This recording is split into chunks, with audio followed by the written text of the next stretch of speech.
Hello, hi students, good morning and welcome to chemistry concept.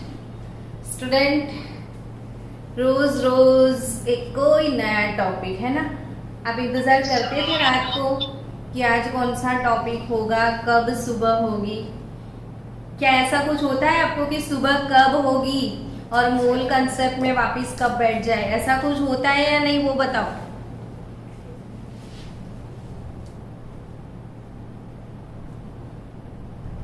मैं तो राह देख रही हूँ कि आप कुछ बोलोगे। Yes ma'am. हाँ, तो आज बोर्ड पे कुछ दिखाई दे रहा है आपको, यानी समझ गए होंगे आपकी कुछ नया टॉपिक है ना। तो कुछ नया टॉपिक क्या दिखाई दे रहा है आपको, पढ़ो तो जोर से। Stoichiometry of chemical reactions. Stoichiometry of chemical reactions. तो एक दो दिन थोड़े बहुत स्टोइकियोमेट्री के सम्स भी कर ले हम लोग। स्टोइकियोमेट्री के रिलेटेड जितने एमसीक्यूज है जो आपको फोकस करने हैं, सीखने हैं, वो सब भी हम लोग सॉल्व कर लेंगे अभी। तो स्टोइकियोमेट्री के बाद स्टोइकियोमेट्री इन सॉल्यूशन पढ़ना है, ठीक है। फिर मोलारिटी, नॉर्मालिटी, वो सब टर्म्स भी हमें क्लियर करने हैं। तो आज ये टर्म को क्लियर करते हैं, स्टोइकियोमेट्री ऑफ केमिकल रिएक्शन। ये वर्ड पहले सुना था या सिर्फ आज सुनते हो? आज सुन रहे हैं। आज सुन रहे हो और आज से अब हमेशा सुनोगे। तो ये आपकी आत्मा को अब हमेशा सताने वाला है। स्टोइकियोमेट्री होता क्या है एक्चुअली वो समझते हैं। पहले तो कुछ लिख के रखा है कि chemical reaction, a chemical reaction can be expressed in form of a chemical equation। जो भी केमिकल रिएक्शन होता है उसे हम पेपर पे अगर रिप्रेजेंट करना चाहते हैं तो कौन से फॉर्म में उसे रिप्रेजेंट करेंगे, कोई केमिकल इक्वेशन के फॉर्म में, ठीक है। और वो chemical equation from which we obtain a large amount of qualitative and quantitative informations. यानी कोई भी केमिकल रिएक्शन होगा उसकी क्वालिटेटिव और क्वांटिटेटिव सारी इंफॉर्मेशन हमें किस चीज से मिलेगी वो बताओ ना। केमिकल इक्वेशन, समझ गए ना। तो केमिकल इक्वेशन से क्या क्या बातें पता चलती है, कौन कौन से मेजरमेंट हम कर सकते हैं, वो स्टोइकियोमेट्री कहते हैं। तो फॉर एग्जाम्पल चलो मैं कोई कंबशन इक्वेशन लिख रही हूं, यानी आपके लिए और नया वर्ड आ गया कंबशन, है ना। बच्चों मुझे बताओगे कि ये कंबशन क्या होता है, अपने मन में अब तक के जो ख्यालात थे आपके कि इसे हम कंबशन बोलते हैं, वही ख्याल अब रिप्रेजेंट करो ना, किसको आप कंबशन बोलते हो, आपके मन वाला ख्याल। Supporter of fire, supporter of fire, supporter of fire, that is combustion. मैं तो कंबशन वर्ड का मतलब बर्निंग। तो बर्निंग को हम बोलते हैं कंबशन, ठीक है। अभी माचिस नहीं है, लेकिन आपको तो दिखा देंगे, यहाँ पे पड़ा रहता था रोज। तो मैचस्टिक कंबशन का जो मतलब होता है, रियल मतलब वो क्या होता है? क्या आपकी बॉडी में कोई चीज का कंबशन होता है एवरीडे? बायो वाले बच्चे बताएंगे होता है आपकी बॉडी में कोई चीज, क्या किस चीज का आपकी बॉडी में कंबशन होता है एवरीडे? Hello biology. ग्लूकोज का, यस। आप एवरीडे फूड लेते हो कि नहीं लेते हो, मॉर्निंग इवनिंग। और जो भी आप खाना खा रहे हो वो खाना आपको प्लांट बेस्ड, यानी कुछ भी खा रहे हो तो आपको प्लांट से मिला। और जो प्लांट है वो तो फोटोसिंथेसिस करके पूरे दिन में ग्लूकोज बनाते रहते हैं। तो आपने प्लांट खाया यानी आपने ग्लूकोज खाया। ग्लूकोज का फॉर्मूला बताइए। C6H12O6। यस, C6H12O6 ग्लूकोज का फॉर्मूला है, C6H12O6। अब आपने ग्लूकोज खाया, खाने के बाद ग्लूकोज पचाया भी, पचने के बाद ग्लूकोज गया किधर? एनर्जी बन रहा है। एनर्जी बनाने के लिए किधर जाता है? आपकी एनर्जी फैक्ट्री कौन है? आपकी बॉडी में एनर्जी प्रोड्यूसर फैक्ट्री कोई तो होगा ना, माइटोकॉन्ड्रिया। यस, माइटोकॉन्ड्रिया सुना है ना? तो mitochondria is the power house, और वो पावर हाउस के अंदर आपका एक ग्लूकोज चला गया।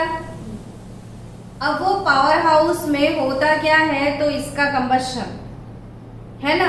ग्लूकोज का क्या होता है पावर हाउस के अंदर? Combustion with the help of which gas? Oxygen. अभी समझ रहे हो ना कोरोना काल में कि सबसे ज्यादा लोग किस चीज के बिना मर रहे हैं? ऑक्सीजन की एफिशिएंसी से मर रहे हैं ना। तो यानी कि हमें तो ऑक्सीजन चाहिए ही चाहिए। एवरी मोमेंट, एवरी सेकेंड हमें ऑक्सीजन चाहिए। तो क्यों चाहिए ये समझ में आएगा अब आपको। तो आप अगर एक कैंडल ले रहे हो, फिर उसको माचिस से जला दिया, कैंडल जल रहा है, उसके ऊपर आपने सपोज ग्लास रख दिया या बीकर रख दिया, तो क्या होगा वो बताओ? बुझ जाएगा ना थोड़ी देर के बाद। वो तो क्यों बुझ गया वो समझाओ। क्योंकि वो ग्लास के अंदर की ऑक्सीजन वो कैंडल यूज करने क्योंकि ऑक्सीजन नहीं था, कार्बन डाइऑक्साइड बढ़ गई। वो कार्बन डाइऑक्साइड बढ़ भी गई, लेकिन ऑक्सीजन नहीं था ना। तो बिना ऑक्सीजन के कंबशन नहीं होता है। Moral of the story, yes और नॉट? Yes ma'am. हाँ, Yes, तो आप ये चीज समझ चुके हो कि ऑक्सीजन के बिना कंबशन नहीं होता है ना? Yes ma'am. यस, तो कंबशन क्या होता है आराम से बता सकते हो ना आप? कि किसी भी ऑर्गेनिक कंपाउंड का, क्या बोला मैंने? Organic compound. आपको रिपीट इसलिए करना है कि क्लास में हर एक चीजों को समझ सकते हो आप। जब तक आपको समझ नहीं आता है, मुझे लेक्चर खत्म करने की कोई जल्दी नहीं है। हम आराम से पढ़ेंगे, हमारे पास पूरे सिलेबस के वीडियोस हैं, लेकिन जब तक हम पढ़ रहे हैं तो अच्छे से पढ़े। तो बच्चों आप भी समझते जाना कि बिना ऑक्सीजन कंबशन नहीं होता है ना। यानी आप समझ चुके कि कंबशन हमेशा किसके साथ होता है? ऑक्सीजन के साथ। यानी अगर ये ग्लूकोज है आपकी बॉडी में और ग्लूकोज रिएक्ट अगर करेगा ऑक्सीजन के साथ, तो वही रिएक्शन को हम बोलते हैं कंबशन। यानी आज से मेरे क्लास के बच्चे जितने भी, उन्हें कोई भी पर्सन पूछ ले कि व्हाट इज कंबशन, तो धड़ धड़ धड़ से आपके आंसर निकलने चाहिए कि कोई भी ऑर्गेनिक कंपाउंड किसके साथ रिएक्ट करे? ऑक्सीजन के साथ, और प्रोड्यूस क्या करे? एनर्जी तो प्रोड्यूस होगा ही होगा। और कुछ? कंबशन रिएक्शन की पहचान क्या है? क्या देख के पता चलता है कि वो कंबशन हुआ? तो ऑक्सीजन के साथ रिएक्ट करने के बाद आप वापिस कुछ निकालते हो। जब ऑक्सीजन लेते हो ना, तो कुछ बाहर भी तो डालते हो, कार्बन डाइऑक्साइड गैस, ठीक है। और कुछ मिलेगा तो water vapour, hydrogen. Water vapour नहीं। आज आप एक्सपेरिमेंट करना, आपके घर में जो एलपीजी का गैस है ना, तो गैस को जला लो, ऊपर कुछ भी मत रखो, ऐसे ही फ्लेम है ना, फिर ऐसे खड़े रह जाओ। गैस नीचे जल रही है, आप ऐसे स्ट्रेट खड़े रह जाओ और देखोगे ना, तो ऊपर ऐसे वेपर आपको जाती हुई दिखेगी। रियली आपको दिखेगा कि वेपर जा रही है। यानी हाँ, मैंने फील किया है किचन में ये चीज। तो एलपीजी गैस अगेन एक ऑर्गेनिक कंपाउंड है, उसका कंबशन होता है आपके किचन में, बहुत सारा एनर्जी प्रोड्यूस होता है, तो आपका फूड जो है वो कुक हो जाता है एनर्जी की वजह से। और किचन में कौन सा गैस प्रोड्यूस होगा? कार्बन डाइऑक्साइड गैस, और दूसरा क्या? वाटर का वेपर।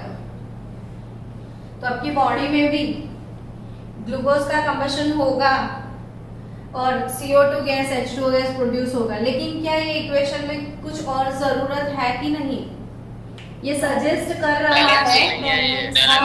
हाँ यस, ये सजेशन दे रहा है कि ये ग्लूकोज है, उसने ऑक्सीजन के साथ रिएक्ट किया, मतलब ये कंबशन इक्वेशन है। प्रोड्यूस क्या किया? CO2 gas H2O gas plus energy. लेकिन आपको फील आ रहा है कि इसमें कुछ मिसिंग है, दैट इज स्टोइकियोमेट्री। आया कि नहीं समझ में? That is our stoichiometry. तो स्टोइकियोमेट्री के हिसाब से चलो इसको बैलेंस किया जाए। अब कौन बताएगा कि क्या मिसिंग है, बैलेंस कैसे करते हैं? 3CO2। हाँ, इधर आपको देखो 6 मोल कार्बन दिखते हैं ना, तो आई थिंक 6 मोल कार्बन होने चाहिए, है कि नहीं? अभी हाइड्रोजन 12 मोल दिखे आपको, और इधर तो जस्ट 2 मोल है, तो मैं क्या करूं? 6H2। 6H2 लिखूं, तो 6 2 12 हो गया, है ना? अब किसका टर्न?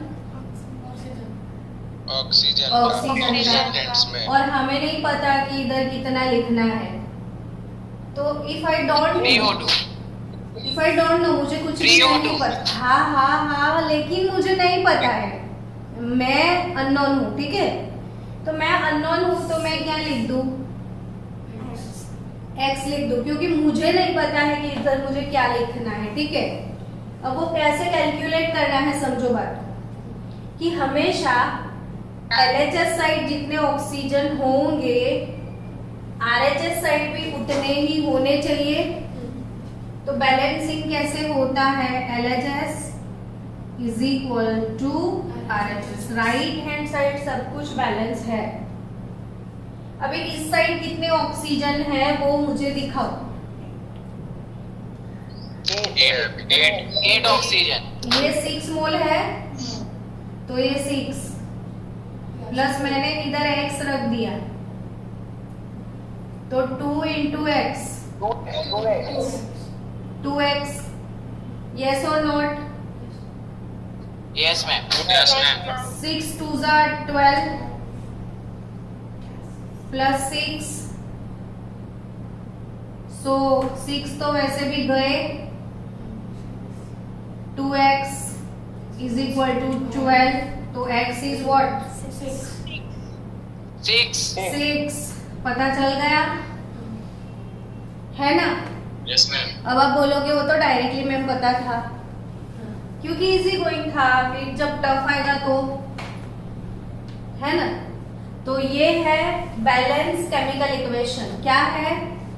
Balance chemical equation. अब ये बैलेंस केमिकल इक्वेशन है, तो इधर फिर से समझो कि अब केमिकल रिएक्शन यानी कि ये can be express in the form of chemical equation.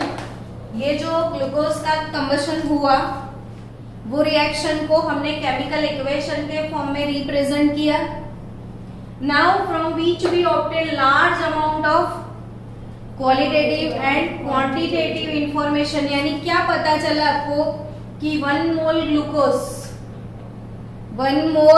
Glucose reacts with 6 mole of oxygen and produce 6 mole of carbon dioxide gas and 6 mole of water vapor plus large amount of heat।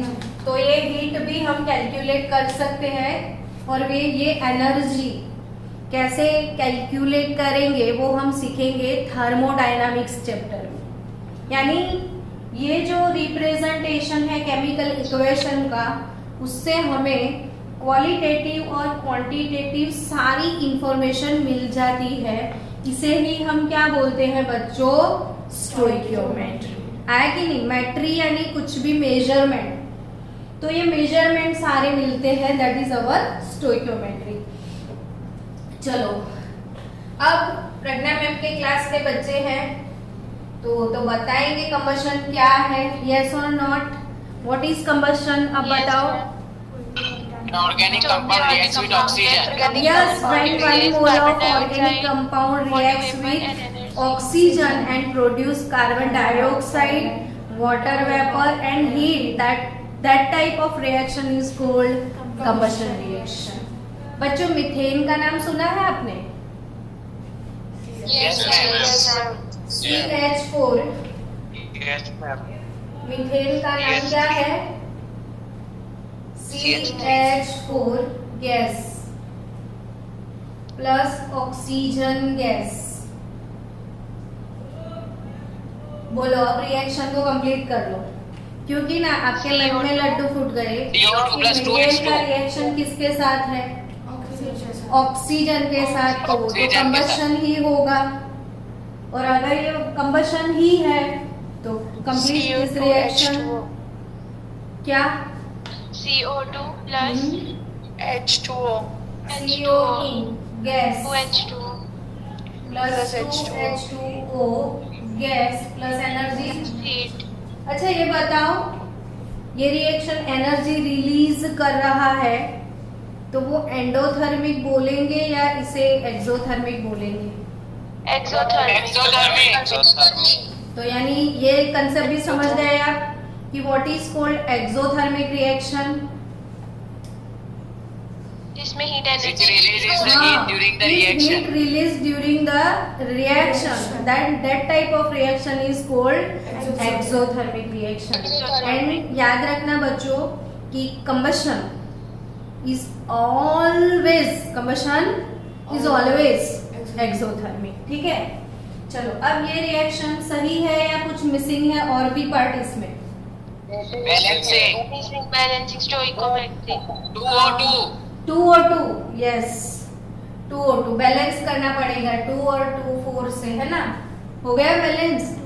अब देखो हम stoichiometry समझाते हैं इसमें, तो in reference of mole, अगर मोल के reference में आपको बोलना है तो आप ये बोलोगे कि 1 मोल methane gas reacts with 2 moles of oxygen gas and produce 1 mole of carbon dioxide gas and 2 moles of water vapor. हाँ की ना? Yes, ma'am. अच्छे से समझ आ रहा है? मन से समझ आ रहा है ना? हर एक चीज समझ आ रही है कि नहीं? Yes, okay, ma'am.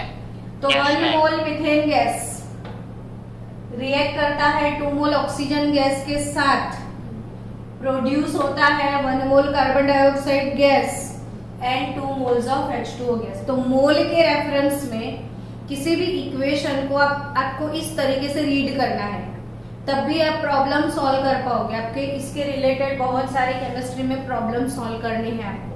तो हमें रिएक्शन को समझना होगा कि 1 मोल मीथेन 2 मोल ऑक्सीजन के साथ रिएक्ट करके 1 मोल CO2 और 2 मोल वाटर प्रोड्यूस करता है। ये मोल के रेफरेंस में है। अगर मैंने मास के रेफरेंस में लिया तो मास के रेफरेंस में मैं बोल सकती हूँ इसका मोलर मास निकालो, तो कार्बन का है 12 plus 4 16 gram. Methane gas reacts with 64 gram of oxygen gas and produce 44 gram of carbon dioxide gas and 36 gram of water vapor. 36 ग्राम। आया समझ? तो यही रिलेशन को हम ऐसे भी बोल सकते हैं अगर मास के रेफरेंस में बोलना चाहो तो, या फिर आप ऐसे भी बोल सकते हो कि 1 मोल मीथेन का अगर कंबशन होता है, 1 मोल मीथेन का अगर कंबशन होता है तो 44 ग्राम CO2 और 36 ग्राम वाटर वेपर मिलता है। ऐसा भी बोल सकते हो। इंटर रिलेशन कहीं से भी जा सकते हो। फिर मोल और मास के रेफरेंस में बताया ये, क्या मैं इसको वॉल्यूम के रेफरेंस में बता दूं? तो ये तो सारे गैसेस है ना, तो 1 मोल गैस कितना होता है?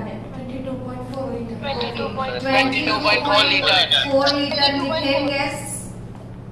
22.4 litre methane gas reacts with 2 into 24 liter oxygen gas reacts with 22.4 liter CO2 gas, sorry, 22.4 liter methane gas reacts with 2 into 24 liter O2 gas and produce 22.4 liter CO2 gas and 2 into 22.4 litre water vapour.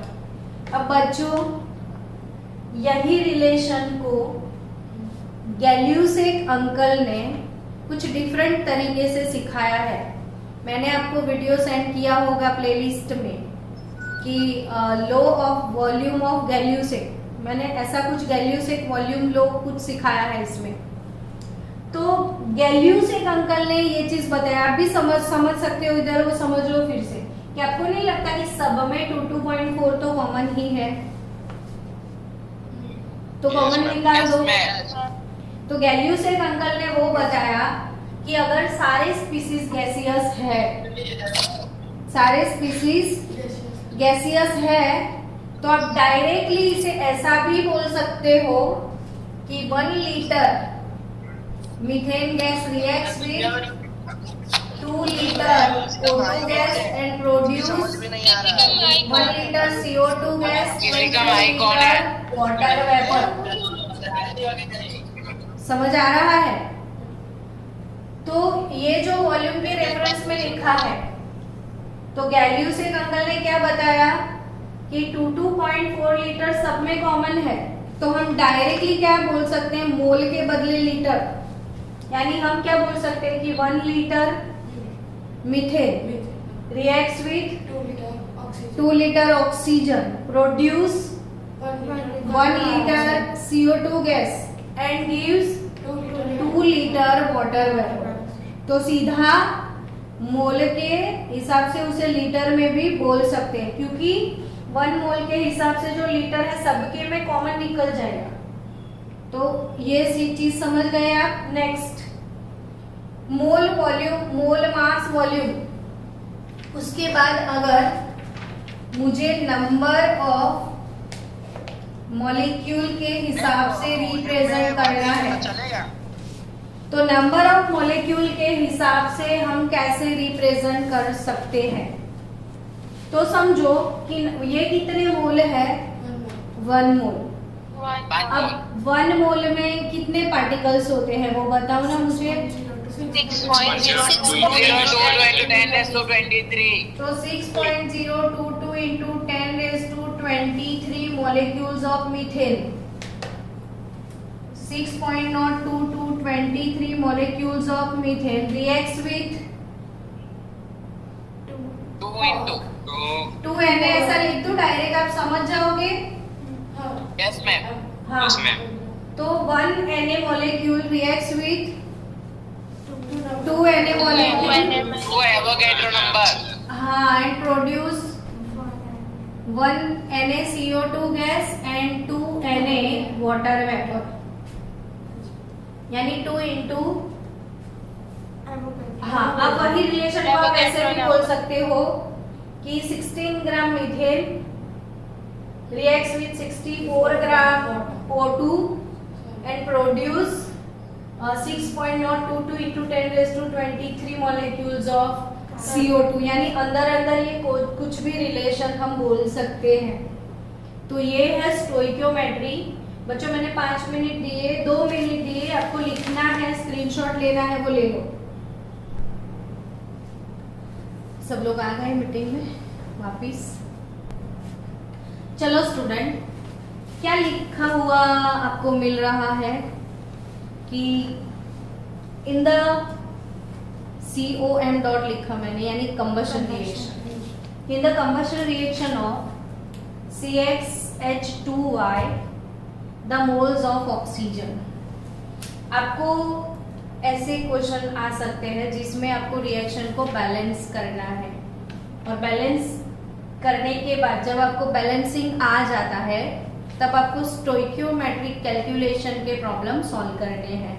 तो कल मैं आपको stoichiometric calculation के problems करवाऊंगी। इससे पहले आज हम ये तीनों इक्वेशन को बैलेंस कैसे किया जाए वो सीखते हैं।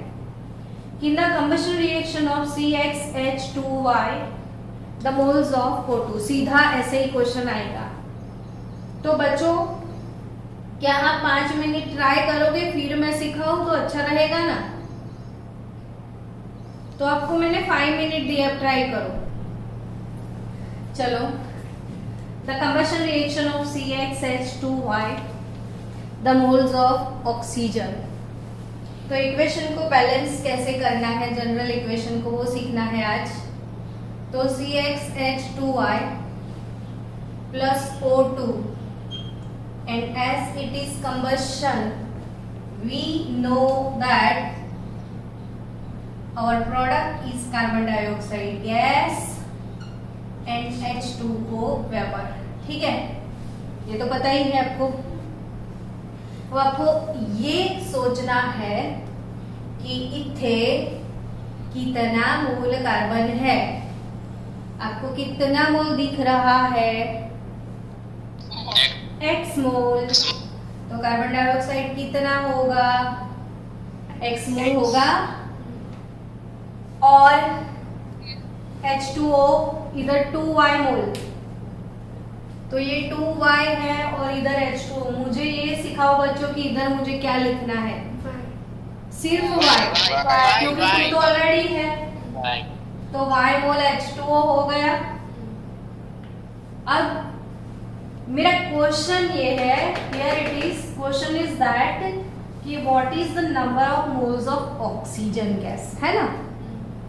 तो हमें नहीं पता है ऑक्सीजन गैस के कितने मोल है, और मैं नहीं जानती हूं, तो मैं उसके लिए सपोज कर लूं m। अब मुझे वो कौन सा फंडा यूज करना है? LHS is equal to RHS। तो चलो, LHS is equal to RHS। तो हमारे पास left hand side LHS side कितने मोल है वो बोलो। तो 2 इंटू m, M2 2m, और ये 2 इंटू x 2x, और प्लस y। तो 2 इंटू x मोल CO2 है, मतलब ऑक्सीजन है, और y मोल ऑक्सीजन इधर है। तो what is my m here? 2x plus y upon 2। 2x plus y upon 2। अच्छा, तो मैं उसको सेपरेट करके लिखूं 2x by 2 plus y by 2। क्या मैं ऐसा लिख सकती हूँ? तो मुझे क्या मिलेगा? x plus y by 2। तो what is my answer here? x plus y by 2। तो इधर मुझे लिखना पड़ेगा x plus y by 2। ऐसे इसको बैलेंस करना होता है। सेम नेक्स्ट क्वेश्चन, हमें बैलेंस करना है CxH2n-2। Come on start. CxH2n-2 को कैसे बैलेंस करोगे आप? तो इसमें मतलब जिसके मोल्स पूछे उसको ही बैलेंस करने का सिर्फ। पहले क्वेश्चन रीड तो करो आराम से, फिर आप क्वेश्चन करो।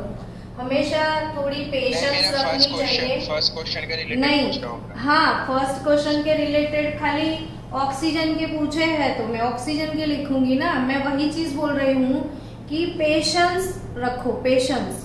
पहले ध्यान से चीजों को समझो, सोचो, फिर बोलो। हम हमेशा एवरी टाइम बोल बोल बोल बोल करते हैं, इसका मतलब ये नहीं कि हम स्मार्ट होते हैं। हमें आराम से सोचना चाहिए, समझना चाहिए, फिर बोलना चाहिए। The number of moles of O2, CO2, H2O in a balanced combustion reaction of hydrocarbon. तो CX H2n -2 CxH2n -2। चलो इसको बैलेंस करो। 5 मिनट दिए मैंने, 2 मिनट दिए। चलो CxH2n -2 उसका कंबशन सोचना है आपको। ये तो बात पक्की है, आने वाला है CO2 और H2O। सो स्टूडेंट्स, चलो सबसे पहला काम कार्बन को बैलेंस करना है, ठीक है। कार्बन x मोल दिखता है तो इथे अब लिख दो x मोल। अब हाइड्रोजन के आगे क्या लिखोगे वो बताओ। n -1 N-2 n-2 नहीं आएगा, n-1 नहीं आएगा। n-1 आएगा। अगर किसी बच्चे को समझ में नहीं आता है तो सपोज कर लो a, ठीक है। अगर मुझे नहीं समझ आ रहा है कि मुझे उधर क्या लिखना है तो मैं a सपोज कर लूं, फिर वो LHS = RHS कर लेना। तो इधर है 2n-2 और इधर है ट्वाइस a। आपको ये नहीं लगता कि 2 पूरे इक्वेशन से निकल जाएगा? तो बचेगा n-1 is a। So what is a here? N-1 n-1, ठीक है। अब सबसे ज्यादा प्रॉब्लम इधर ही होती है तो जो जहां प्रॉब्लम होती है उधर आप p या कुछ भी सपोज कर लो। चलो लेट्स p। तो मान लो सपोज मैंने p है, LHS RHS ही सोचना है तो ट्वाइस p होगा इस साइड होगा 2 × x प्लस x होगा n-1। अब मेरे को क्या करना है, 2 को हटाना है तो 2x/2 2 हो जाएगा, सॉरी 2x/2 x हो जाएगा और ये n-1/2 हो जाएगा। तो ऑक्सीजन के मोल कितने आएंगे, x प्लस n-1/2। तो सबके मोल पता चल गए ना आपको कि इसके मोल कितने हैं। कार्बन डाइऑक्साइड x मोल है, वाटर n-1 मोल है और ऑक्सीजन के x प्लस n-1/2। तो अब ये वाला जो इक्वेशन बचा है लास्ट वाला कौन सा, CxHyOZ।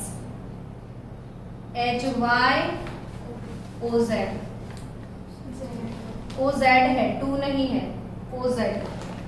अब ऑक्सीजन इसमें डाल दो, बनेगा CO2 H2O। अब बैलेंस करना है तो x मोल कार्बन तो x मोल CO2 हो जाएगा। अब y मोल हाइड्रोजन है तो मुझे इधर क्या लिखना पड़ेगा,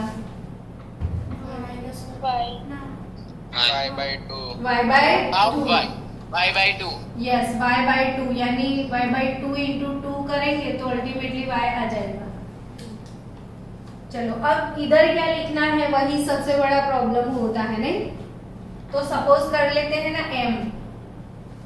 तो LHS साइड कितने ऑक्सीजन है वो बताओ अब। 2 × m 2m प्लस ये रहा Z = 2 × x प्लस y/2। तो 2m plus Z = 2x plus y/2। अब क्या किया जाए, तो हमें तो m का वैल्यू निकालना है तो 2x plus y/2 minus Z हो जाएगा। अब सिर्फ m निकालना है तो 2x/2 यानी x हो गया, y/4 हो गया और Z/2 हो जाएगा। तो m का वैल्यू क्या निकलेगा, x plus y/4 minus Z/2। यानी ये कंसेप्ट क्लियर। अब बच्चों इसके बाद हमारा नेक्स्ट लेक्चर होने वाला है 11:30 को होता है ना, तब 11:30 को हम स्टोइकियोमेट्री के जो MCQs है वो सॉल्व करेंगे, ठीक है। तो आज क्या करेंगे 11:30 को स्टोइकोमेट्री के एमसीक्यू सॉल्व करेंगे।